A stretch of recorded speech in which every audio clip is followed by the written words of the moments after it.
Hello guys, welcome to সম্পদ বেড়া channel. আপনারা সকলে কেমন আছেন? আশা করি সকলেই খুব ভালো আছেন, আর আপনাদের ভালোবাসায় আমরাও সকলে খুব ভালো আছি। তো এই জামাই ষষ্ঠীতে আমরা মায়ের বাড়িতে এসেছি। মায়ের বাড়িতে এখানে আমরা তো জামাই ষষ্ঠীটা কাটিয়ে ফেলেছি। তো এখানে প্রচুরই গরম, আমাদের কলকাতার থেকে অবশ্য গরমটা এখানে কম। তো যেহেতু এখানে গাছপালা আছে তার জন্য গরমটা হয়তো অত বোঝা যায় না। তো যাই হোক, মায়ের বাড়িতে কিন্তু ফ্রিজ নেই, তো ফ্রিজের কখনো হয়তো সেরকম দরকার পড়েনি, তাই মা কখনো ফ্রিজটা কেনে নি। কিন্তু এই এত গরমে একটা ফ্রিজ না হলে সত্যিই খুব অসুবিধা। যেমন সম্পদের দুধ রাখলে হয়তো এত গরমে নষ্ট হয়ে যাচ্ছে, বা এই গরমে একটু ঠান্ডা জল মিশিয়ে একটু শরবত খেতে সকলেরই খুব ইচ্ছে হয়, কারণ ঠান্ডা জলটা না খেলে না মনে হয় তেষ্টাটা একদমই মেটেনি। তাই মা বললো ঠিক আছে, কি একটা ফ্রিজ কিনে নিয়ে আয়। তো আমি এখন রেডি হয়ে গেছি, তো বেরোবো ফ্রিজটা কিনতে। তো আমি একা একা গেলে তো হয়তো ফ্রিজটা ঠিকঠাক কিনে নিয়ে আসতে পারবো না। তো আমি যাব দিদির বাড়িতে, দিদিকে সাথে করে বহরমপুর যাব, ওখানে গ্রেট স্ট্যান্ড থেকে ফ্রিজটা কিনে নিয়ে আসবো। দেখুন আমরা বেরিয়ে পড়েছি, আমি আর দিদি মিলে এই যে হেঁটে হেঁটে একটু যাচ্ছি।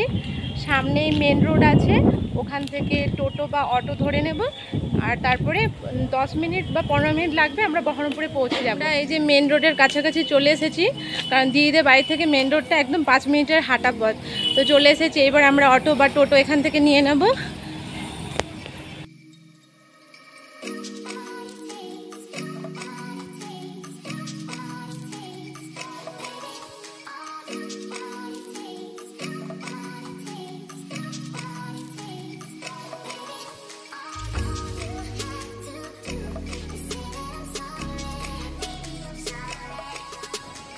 ফাইনালি আমরা গ্রেট স্ট্যান্ড পৌঁছে গেছি।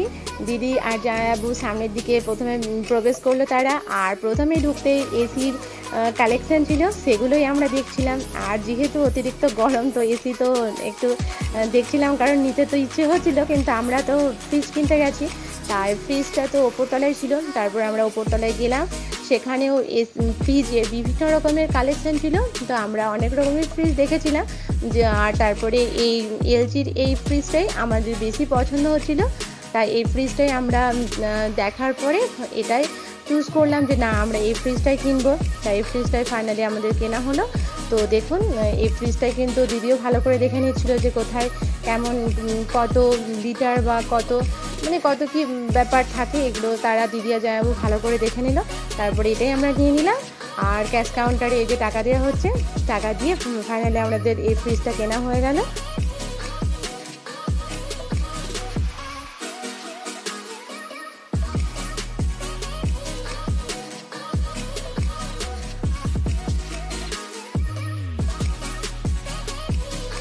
তারপর হায়ারের একটা ওয়াশিং মেশিন দিদি দেখছিল, কারণ সেটা তার পছন্দ ছিল।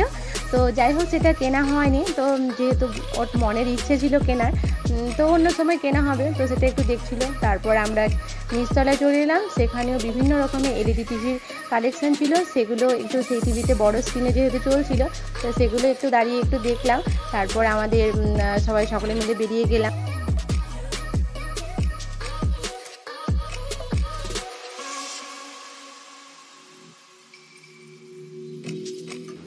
বাইরে বেরিয়ে আমি আর দিদি, যেহেতু গরম লাগছিলো, তাই আমরা একটু লস্যি খেয়ে নিলাম। তারপরে আসার পথে আমাদের ওইখানেও একটা বাজার কলকাতা আছে, তো ইচ্ছে হচ্ছিল বাজার কলকাতার ভেতরে যাব, তো যাওয়া হয়নি। তো ডেলিভারি বয় ফ্রিজটা ডেলিভার করতে চলে এসেছে, বাড়ির দিকে ফ্রিজটা নিয়ে যাওয়া হচ্ছে। তো আমাদের ফ্রিজটি কেমন হয়েছে আপনারা কিন্তু অবশ্যই কমেন্ট করে জানাবেন, আর আমাদের ভিডিওটি ভালো লাগলে অবশ্যই লাইক, শেয়ার এবং সাবস্ক্রাইব করবেন। আবার আপনাদের সঙ্গে দেখা হবে অন্য কোনো ভিডিওতে।